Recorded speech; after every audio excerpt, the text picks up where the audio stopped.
ლევან, მინდა გითხრა, რომ მე განსაკუთრებულად მომწონს HD ფორმატი, ვინაიდან უფრო გამხდარი გამოვიყურებდი, ვიდრე 3 კვირის წინ, სანამ როცა ბოლო ეთერი მიმყავდა და შენ შეგიძლია შეწყვიტო დიეტა, იმიტომ რომ ზომიერად ფერხურციანად გამოიყურებდი. შეიძლება ითქვას, რომ HD-ს დიეტაზე ვართ უკვე.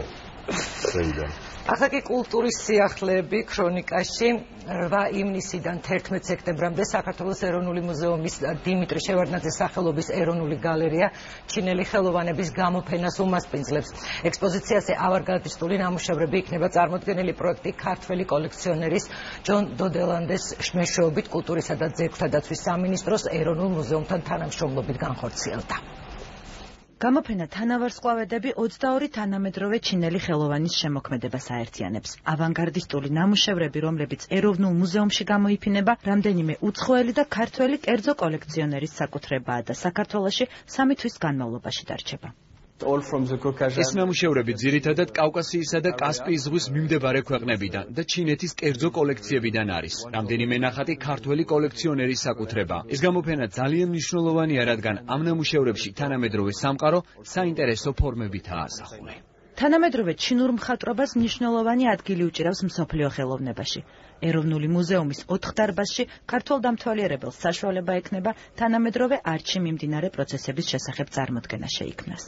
რომ გადახედოთ ზოგადად თანამედროვე მხატვრების რეიტინგებს, როგორც წესი 10-ში და 20-ში აუცილებლად არის წარმოდგენილი ჩინელი მხატვრები. აქ არსებული სპექტრი არის ამის ძალიან კარგი მაგალითი, ძალიან ბევრი დღეს ჩვენთან გამოფენილი ავტორი საკმაოდ მნიშვნელოვანი სახელია თანამედროვე არტ სამყაროში, როგორც ვთქვათ, მათი გაყიდვების ფასის თვალსაზრისით, ისე იმ თვალსაზრისით, რომ ძალზედ ორიგინალურ და მრავალფეროვან მხატვრულ აზროვნებას აჩვენებენ.